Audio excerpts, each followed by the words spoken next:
तुम्हारा अन्नदाता। पग पग पर है संग तुम्हारे अन्नदाता। लहू किसानों का बन के पसीना सींचता है धरती का सीना। मेहनत का तेरी हक दिलवाने, नई तकनीक नई खोज बताने। पशुधन को गुणवान बनाना, पौध सुरक्षा को सिखलाना, खेती के सब गुर समझाने, भारत का सरताज बनाने। आठों पहर है संग तुम्हारे अन्नदाता, अन्नदाता। नमस्कार, मैं विभा उपाध्याय आप सभी दर्शकों का अन्नदाता कार्यक्रम में स्वागत करती हूं। हर रोज की तरह कार्यक्रम में हम लेकर आते हैं खेती बाड़ी से जुड़ी हुई बहुत सी लाभकारी जानकारियां। तो चलिए सबसे पहले देखते हैं क्या है विशेष आपके लिए आज के इस कार्यक्रम में। किचन गार्डन पर विस्तार पूर्वक जानकारी।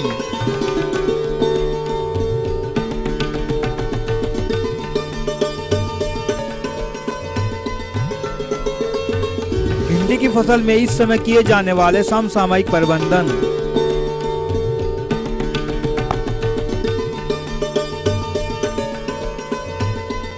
दुधारू पशुओं की पहचान पर जानकारी।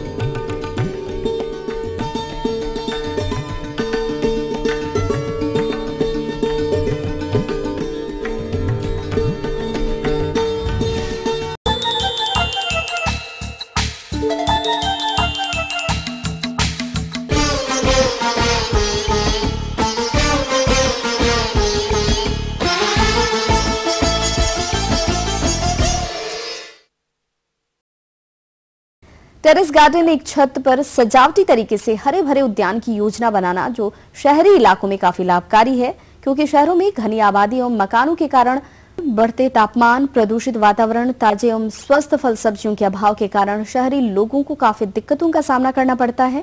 अतः आप छत पर टेरेस गार्डन स्थापित कर आप अपने घर का प्रतिदिन परिवार सामान्य रूप में उपयोग में लाई जाने वाली सब्जियों, फलों या सजावटी फूलों को घर के छत पर उगाकर लाभ कमा सकते हैं, जिसकी जानकारी लेकर आए हैं इस प्रस्तुति के माध्यम से। आज के समय में जिस तरह शहरीकरण को बढ़ावा मिल रहा है, फलस्वरूप घनी आबादी एवं मकानों के कारण बढ़ते तापमान, प्रदूषित वातावरण, ताजे एवं स्वस्थ फल सब्जियों के अभाव के कारण शहरी लोगों को काफी दिक्कतों का सामना करना पड़ता है तथा दूसरी तरफ कृषि उत्पादन बढ़ाने हेतु रासायनिक उर्वरकों व दवाइयों का अंधाधुंध प्रयोग हो रहा है, जिससे उत्पादन तो बढ़ जाता है, लेकिन इन रसायनों के घातक अवशेष सब्जियों, फलों में रहने के कारण मानव शरीर पर घातक प्रभाव जैसे कैंसर एवं त्वचा संबंधित रोग देखने को मिलते हैं, जो पहले बहुत कम लोगों में देखे जाते थे। यही नहीं, इन दूषित सब्जियों को खरीदने के लिए शहरी लोगों को अधिक मूल्य चुकाना पड़ता है। ऐसे में ताजे एवं स्वस्थ फल सब्जियों के लिए वे तरस ही जाते हैं। अतः यदि आप शहर के निवासी हैं और इन सब परेशानियों से बचना चाहते हैं, तो आप टेरेस गार्डन स्थापित कर प्रतिदिन परिवार के लिए सामान्य रूप में उपयोग में लाई जाने वाली सब्जियों, फलों या सजावटी फूलों को घर की छत पर उगाकर लाभ ले सकते हैं। ये सब जानकर यदि आपकी भी जिज्ञासा है कि कैसे टेरेस गार्डन स्थापित किया जाए, तो इसकी जानकारी हेतु देखिए अन्नदाता की टेरेस गार्डन पर ये विशेष प्रस्तुति।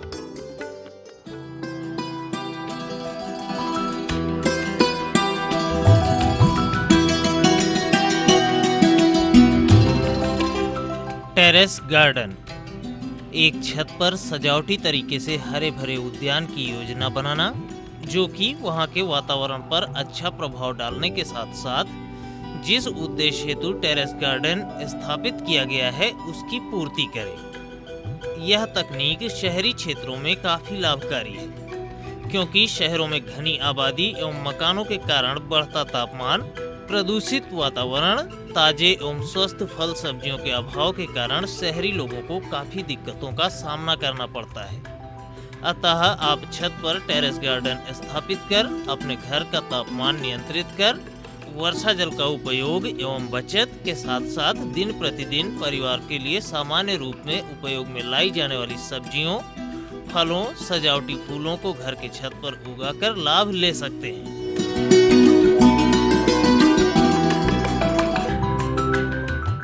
टेरेस गार्डन घर की एक प्राकृतिक सुंदरता देने के साथ घर के आसपास ताजी ऑक्सीजन, जो कि स्वास्थ्य के लिए काफी लाभकारी है, वह भी प्रदान करता है तथा घर को गर्मी में ठंडा और ठंड में गर्म बनाए रखता है। इन सब लाभों को देखते हुए यदि आपकी जिज्ञासा है कि आप भी एक टेरेस गार्डन स्थापित करना चाहते हैं तो आप कर सकते हैं। आइए पहले जानते हैं टेरेस गार्डन के मुख्य उद्देश्य क्या है। वर्ष भर ताजी सब्जियां एवं फल मिलते हैं। सब्जियां एवं फल की खरीदारी में खर्च में कमी होती है। मकान की छत पर उपलब्ध स्थान का प्रभावी तरीके से उपयोग होता है। विषाक्त मुक्त सब्जियां एवं फलों की प्राप्ति होती है। अपने मनपसंद की सब्जियां उगा सकते हैं। बाजार में नहीं मिलने वाली तथा कभी कभी मिलने वाली सब्जियों को भी उगा सकते हैं। हरे भरे पेड़ पौधों को देखने से मानसिक थकान दूर होती है। टेरेस गार्डन के द्वारा वातावरण को हरा भरा बनाकर प्रदूषण को कम कर सकते हैं। टेरेस गार्डन के लिए स्थान: छत के ऊपर बरामदा, खिड़की के छज्जे, घर में खुले स्थान जहां पर सूर्य की रोशनी तथा पानी की सप्लाई की सुविधा हो, वहां पर टेरेस गार्डन बेहतरीन ढंग से स्थापित कर सकते हैं, क्योंकि पौधे सूर्य की रोशनी एवं पानी प्राप्त कर अच्छी प्रकार विकास करते हैं, गुणवत्ता युक्त सब्जियों एवं फलों का उत्पादन करते हैं। प्रायः आज के समय में फ्लैटों में जगह नहीं रहती, इसीलिए वहां पर मकान की छत के ऊपर ही इसकी बागवानी कर सकते हैं। टेरेस गार्डनिंग अच्छी तरीके से छत के ऊपर ही किया जा सकता है, क्योंकि पौधे ऊपर खुले वातावरण का अच्छी प्रकार से लाभ लेकर विकास करते हैं। लेकिन यदि बहुमंजिला इमारतें हैं तो उसके बरामदे एवं खिड़कियों के छज्जे पर गमलों एवं किसी पॉट में रखकर टेरेस गार्डनिंग की जा सकती है। टेरेस गार्डन के प्रकार: फलदार पौधों की बागवानी, सब्जियों की बागवानी, फूलों की बागवानी, कैक्टस एवं सरस पौधों की बागवानी, औषधीय पौधों की बागवानी। टेरेस गार्डन की विधियां: छत के ऊपर बेंच या तिपाई के सहारे। छत पर बागवानी का भार कम पड़े, इसके लिए सीमेंट एवं मिट्टी के मिश्रण का सुविधा अनुसार लंबाई एवं गहराई का बेंच बनाते हैं। उसमें फल एवं सब्जियां उगाने के लिए 2 भाग दोमट मिट्टी, 1 भाग बलुई मिट्टी, इसके बाद मिट्टी में 1 भाग कंपोस्ट मिलाकर बेंच एवं तिपाई को भरते हैं और उसमें सिंचाई के लिए 1 इंच नाली की जगह छोड़ते हैं। नए भवन में टेरेस गार्डन: यदि आप नया मकान का निर्माण कर रहे हैं तथा आपकी योजना टेरेस गार्डन की है तो टेरेस गार्डन के लिए उपयुक्त छत एवं प्रभावी उपयोग के लिए शुरू से ही आवश्यक लंबाई एवं गहराई पर ध्यान दिया जाए। इसके लिए छत का फर्श वाटरप्रूफ हो, उसके लिए वाटरप्रूफ सामग्री का फर्श पर लेप किया जाता है और जल निकास के लिए क्रमिक ढलान के साथ छत को बनाया जाता है। जल निकास नाली को बजरी जाली से कवर किया जाता है। पूरे छत पर जियो स्टाइल के टाइल सामग्री बिछाकर फर्श को बनाना चाहिए। इसके बाद मिट्टी भरकर सब्जियां एवं पौधे उगाना चाहिए। गमले एवं कंटेनरों के द्वारा टेरेस गार्डन: सीमेंट के बर्तन, मिट्टी के बर्तन, प्लास्टिक बैरल, लकड़ी के बैरल, बक्से, टोकरी, प्लास्टिक जार, टूटी बाल्टियां, tin box, drum box, plastic cover, cement, fertiliser bag इत्यादि को छत पर रखकर उसमें सब्जियां, फूल एवं फल के पौधे उगा सकते हैं। उथले मिट्टी के बर्तन या लकड़ी के बॉक्स के द्वारा टेरेस गार्डन: 10 सेंटीमीटर ऊंचे एवं 35 सेंटीमीटर व्यास के, जिनमें नीचे की तह में जल निकास हेतु छेद वाले उथले मिट्टी के बर्तन, या 60 सेंटीमीटर लंबे, 40 सेंटीमीटर चौड़े तथा 10 सेंटीमीटर गहरे, नीचे की तह में 6 से 8 संख्या में समान जल निकासी वाले छेद होने चाहिए। लकड़ी के बॉक्स या चिकनी मिट्टी के बर्तन में प्रत्येक छेद के ऊपर एक कार्क का टुकड़ा रख देते हैं या एक बड़ा कार्क का टुकड़ा नीचे की तह में रख देते हैं। इसके उपरांत आवश्यक मिट्टी के मिश्रण से भरकर इन बर्तन को खुले सूर्य की रोशनी में रख दिया जाता है और इसमें सब्जियां उगाई जाती हैं। पक्के मिट्टी के बर्तन के द्वारा टेरेस गार्डनिंग: पक्के चिकनी मिट्टी के विभिन्न आकार वाले गमले को छत पर रखकर विभिन्न प्रकार के पौधों की खेती कर सकते हैं, जो ऊपर की तरफ चौड़े होते हैं, जिसमें नीचे 3/4 भाग मिट्टी और कंपोस्ट भर देते हैं और आवश्यकता पड़ने पर आसानी से मिट्टी को बदल सकते हैं। इस प्रकार के गमले में डहेलिया, प्लम, झाड़ीनुमा पौधे को आसानी पूर्वक उगा सकते हैं। इसके अलावा विभिन्न प्रकार की सब्जियों जैसे बैंगन, टमाटर, मिर्च, हल्दी, धनिया एवं चौलाई के साग को उगा सकते हैं। पॉलीथीन बैग में टेरेस गार्डनिंग।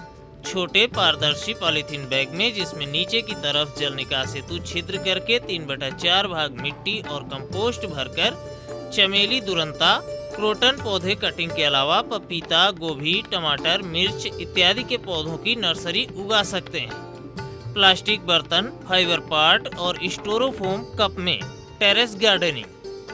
गोलाकार चौकोने प्लास्टिक के बर्तन में घर के अंदर कम प्रकाश में आसानी से उगने वाले पौधे को उगा सकते हैं। इसके अलावा बाजार में फाइबर पाट तथा स्टोरोफोम कप, जो कि हल्के होते हैं, नर्सरी पौध तथा हल्के भार वाली उथली जड़ वाली पौधों को आसानी पूर्वक उगा सकते हैं। कार्यक्रम के आज के अंश में बस इतना ही। इस विषय पर और विस्तार पूर्वक चर्चा करेंगे कल के कार्यक्रम में।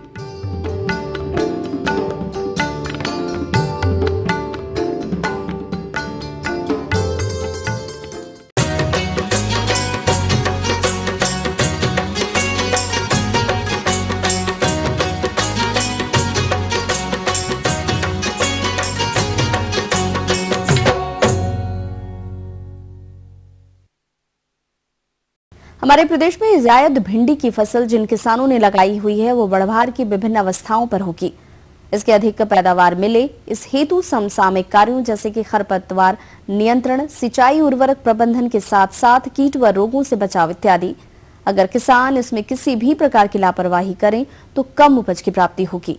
अतः जायद भिंडी की फसल में समसामयिक कार्यों के बारे में जानकारी दे रहे हैं ग्राम महल, जिला मेरठ के प्रगतिशील किसान अजय केला। करीब 1 महीना पहले कच्ची खोद के आलू खोदने के बाद में इसमें भिंडी की फसल लगाई थी ग्रीष्मकालीन।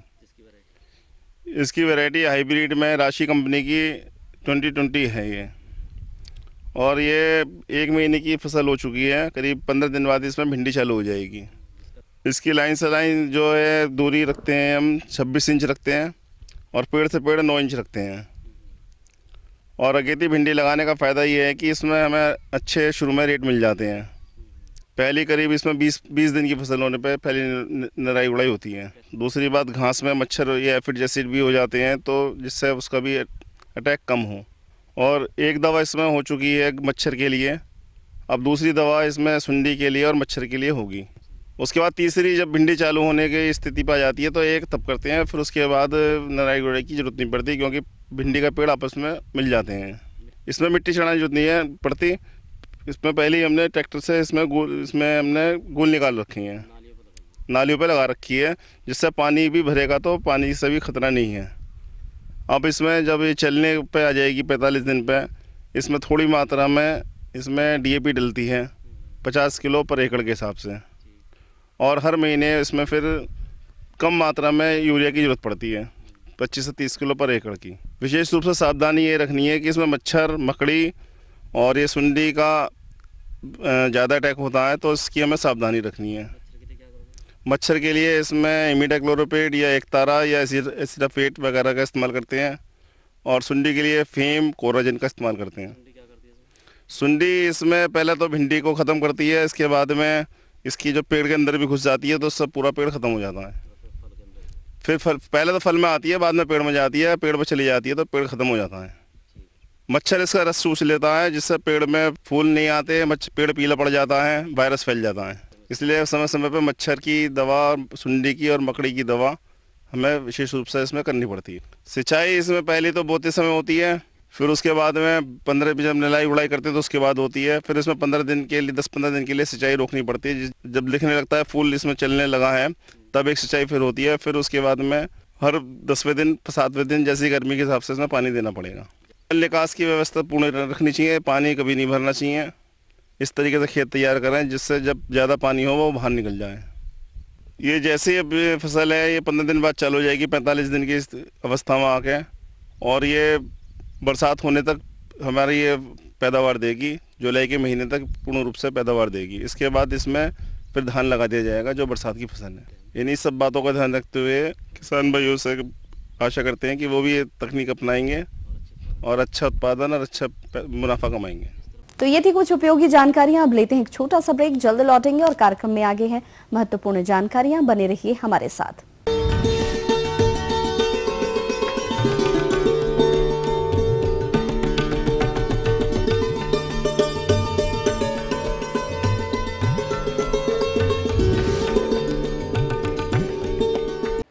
BBC दुनिया को है जिस पर भरोसा।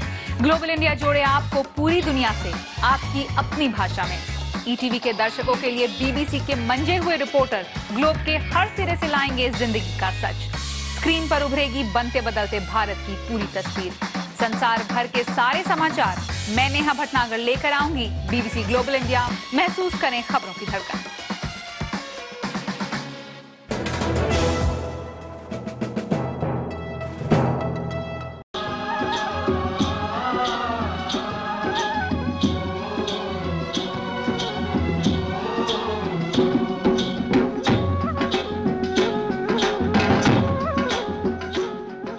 ब्रेक के बाद एक बार फिर से आप सभी दर्शकों का अन्नदाता कार्यक्रम में स्वागत है। बढ़ते हैं अगली प्रस्तुति की ओर।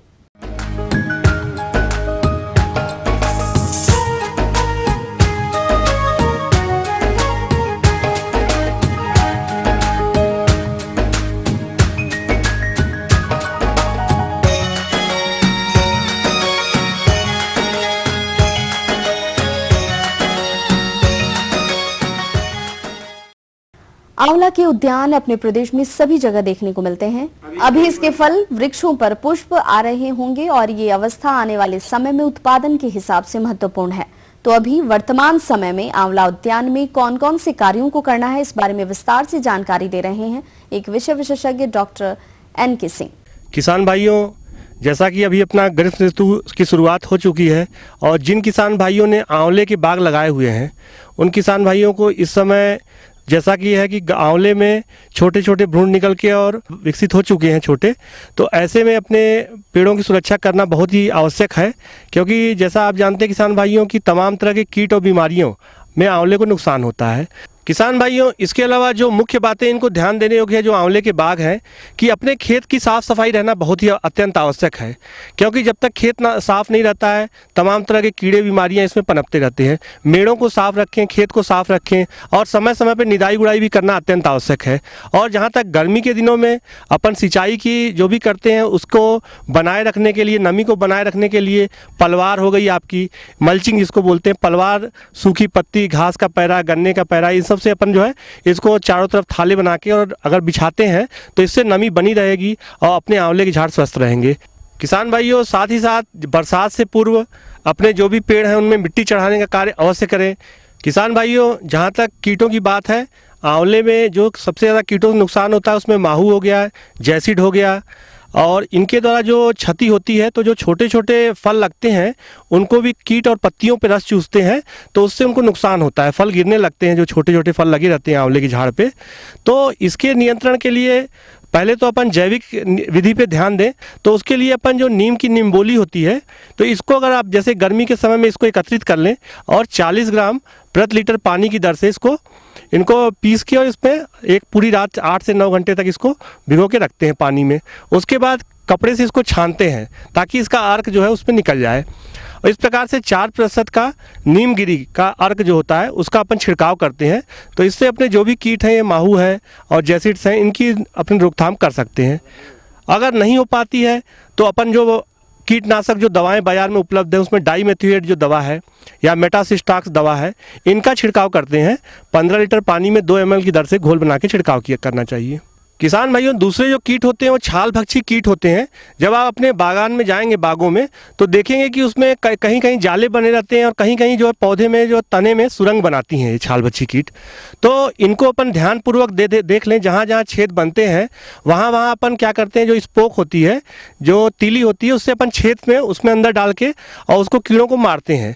साथ ही साथ अपन चाहें तो मिट्टी के तेल रुई के फाहे में डुबो के, और डाइक्लोरोवास दवा आती है, या तो उसमें उस रुई के फाहे को डुबो के और उसके अंदर भर के ऊपर से मिट्टी का लेप लगा देते हैं। तो इससे क्या है, अपने जो तने के अंदर जो छाल भक्षी कीट रहते हैं उनका नियंत्रण हो जाता है। साथ ही साथ इसमें जो है कि अपन चूने का जो होता है कि इसको अपन पूरे तने के ऊपर पेस्टिंग करते हैं, जिससे इसका नियंत्रण होता है। किसान भाइयों, जो आंवले में दूसरी समस्या है गाल मिज कीट की।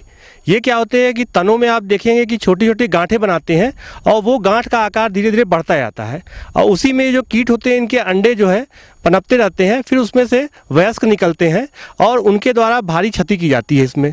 तो इसको अपन ध्यानपूर्वक देखना है, और जहाँ तक संभव हो सके तो अपन जो भी दवाएं बताई गई है अभी उनका छिड़काव करें, और अगर बहुत ज़्यादा नुकसान होता है तो वहाँ से शाखाओं को काट के और अलग कर देना चाहिए।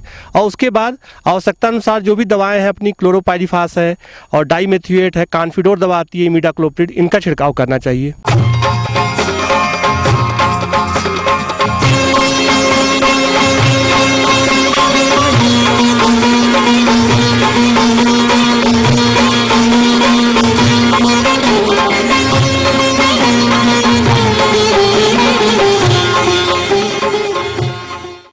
पशुपालन व्यवसाय में महत्वपूर्ण भूमिका दूध देने वाली दुधारू पशुओं की होती है, किंतु आज भी बहुत से पशुपालक पशु की सही उम्र की पहचान नहीं कर पाते, और जब वे किसी भी किसान से पशु की खरीदारी करते हैं और जब वे कम दूध उत्पादन प्राप्त होता है, जिससे कि वे ठगा हुआ महसूस करते हैं। अतः पशु खरीदते समय उनकी उम्र की पहचान कैसे करें, इस विषय पर जानकारी दे रहे हैं एक विषय विशेषज्ञ डॉक्टर राम प्रकाश शर्मा।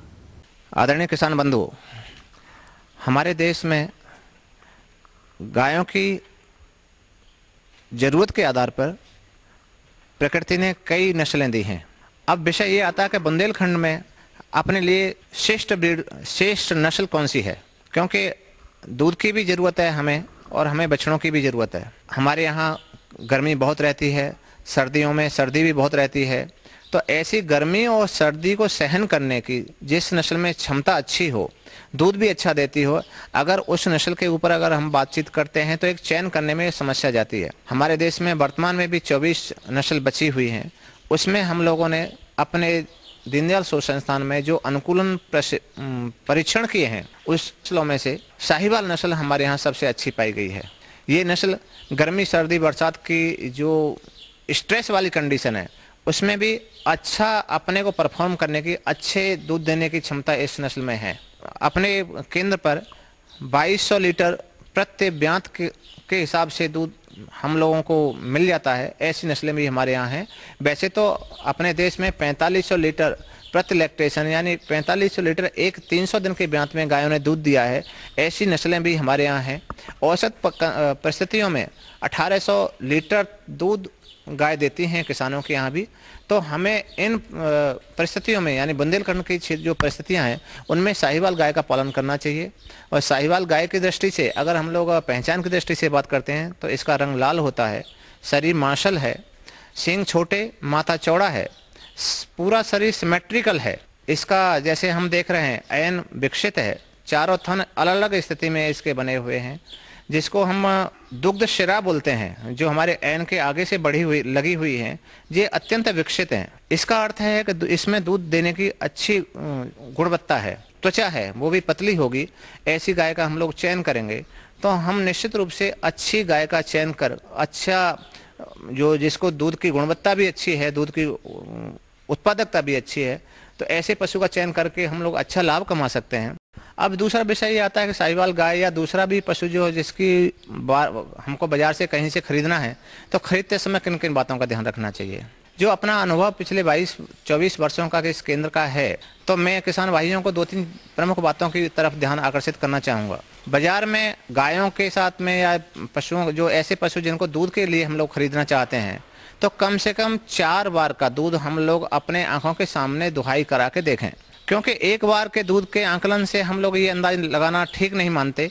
इसलिए मैं ये आग्रह करना चाहूँगा कि कम से कम 4-5 समय का दूध का हम लोग देखें, उसी के आधार पर हम लोग तय करें कि हमारी ये गाय भैंस इतना दूध देगी। दूसरा, जो दुधारू नस्ल होती हैं उनका ऐन विकसित होता है। थन चारों अपने अपने क्वार्टर के हिसाब से दूध देते हैं, तो थनों का जो आकार है वो विकसित होगा, ऐन का आकार विकसित होगा। जो दुग्ध शिराएँ हैं उन अगर वो पूरी तरह विकसित होंगी तो हमारे जो पशुधन हैं, जो दुधारू नस्ल के हैं, वो अच्छा दूध देंगे। सामान्य परिस्थितियों में जो मांसल पशु होते हैं वो अच्छा दूध देते हैं, जिनकी त्वचा पतली होती है वो दुधारू होते हैं। सामान्यतः जो सरल स्वभाव के पशु होते हैं उनमें दूध देने की क्षमता अच्छी होती है। लेकिन विशेष ध्यान इसमें उम्र का रहता है, चाहे वो हमारे बैल हों, चाहे भैंस हों, चाहे गाय हों। उम्र का ध्यान प्रमुखता से देना चाहिए खरीदते समय, और उसकी एक पहचान करने के लिए जो दांत देख के जो आकलन होता है वो श्रेष्ठ होता है। तो सामान्य परिस्थितियों में अगर हम पशु खरीदना चाहते हैं तो 4-5 वर्ष से पुराना पशु न खरीदें तो ज़्यादा अच्छा होगा, क्योंकि जो अपने गौवंश की या पशुधन की जो उम्र है, जिसको गाय भैंस की जो उम्र है, जो उत्पादक उम्र है, अगर उसके बारे में ऐसा कहें तो 10-12 वर्ष होती है। 4-5 वर्ष पे अगर हमने पशुधन को खरीदा है तो 4-5-6 वर्ष हमारे यहाँ भी अच्छे ढंग से उत्पादकता देगा। तो उम्र का हिसाब और उसकी उत्पादकता का अगर हमने ठीक से आंकलन किया और तब पशु को खरीदा तो हमारे लिए हितकारी होगा।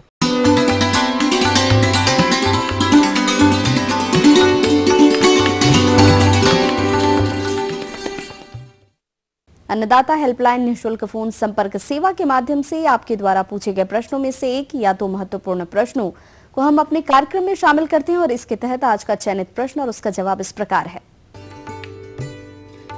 अन्नदाता निःशुल्क फोन संपर्क सेवा के माध्यम से किसान भाइयों द्वारा पूछे गए प्रश्नों में से आज कार्यक्रम में जिस प्रश्न को शामिल किया गया है उसे पूछा है खरेला जिला महोबा के रमेश सिंह ने। आप पान बरेजों में पौध सुरक्षा उपाय के बारे में जानकारी चाहते हैं, तो रमेश जी आपकी व अन्य किसान भाइयों की जानकारी हेतु प्रस्तुत है कार्यक्रम का यह अंश। किसान भाइयों, इस समय चूंकि अभी गर्मियों का मौसम है और इसमें हमें शुरुआती अवस्था में ही कई प्रकार के रोग एवं कीटों का प्रकोप होता है। तो ऐसे में जो हमारी ऐसे पौधे हैं जिनमें बहुत ज़्यादा बीमारी आपको दिखाई दे रही है, पत्ती गलन रोग दिखाई दे रहा है, उन पौधों की पत्तियों को हटा दें और जितना भी अवशेष है, जो भी खराब पौधे हो गए उनको आप निकाल कर बाहर कर दें। अब इसके बाद बात आती है कि जो पत्तियों में इस समय जो रोग दिखाई देता है वो होता है पत्ती एवं पदगलन रोग होता है। किसान भाइयों, ये अभी कहीं कहीं पर बगीचे में दिखाई दे रहा है। तो इसका सामान्यतः इसका रोग का जो प्रभाव होता है वो अधिक नमी जब होती है उस समय, जब पानी अभी गिरा है और उसके बाद तापमान बढ़ गया है, तो वैसे में ये रोग दिखाई दे रहा है। इसके बाद जो फाइटोफथोरा है या पत्ती एवं पदगलन रोग है, ये आपको जो बारिश के बाद का समय होता है, जब बरेजे में बहुत ज़्यादा नमी होती है, उस समय इस प्रकार के रोग की बहुत अधिक संभावना होती है। तो किसान भाइयों, इसके लिए आपको ध्यान में रखना है कि जो भी पौधों में इस प्रकार की बीमारी आ रही है तो उसमें बोर्डेक्स मिक्सचर, जो कि नीला थोथा और चूने को मिला के बनाया जाता है, तो आप स्प्रेयर में घोल बना लें। 1 लीटर पानी में 10 ml बोर्डेक्स मिक्सचर मिलाकर, और जो हमारा छिड़काव मशीन होती है उससे पौधों के तने के पास पूरा तना आप इसमें गीला कर दें, जिससे कि जो रोग के फफूंद है उसका इसमें प्रकोप ना हो। हम उम्मीद करते हैं कि आज का कार्यक्रम आप सभी दर्शकों के लिए बेहद उपयोगी रहा होगा। किसान भाइयों, अन्नदाता आपकी सेवा के लिए सदा संकल्परत है। कृषि संबंधित समस्या एवं सुझावों के लिए आप हमें इस पते पर संपर्क कर सकते हैं। प्रोड्यूसर अन्नदाता, ETV Uttar Pradesh Uttarakhand, Ramoji film city, Hyderabad 501512। साथ ही आप हमें ईमेल भी कर सकते हैं। हमारा ईमेल एड्रेस है annadata.up@etv.co.in। इसके अतिरिक्त आप हमें निःशुल्क हेल्पलाइन नंबर 1800425085 पर शाम 5 बजे से 6 बजे के बीच संपर्क कर सकते हैं। अब आइए देखते हैं कल दिखाए जाने वाले कार्यक्रम की मुख्य झलकियां। टेढ़ी गन्ना में किए जाने वाले समसामयिक प्रबंधन कार्य।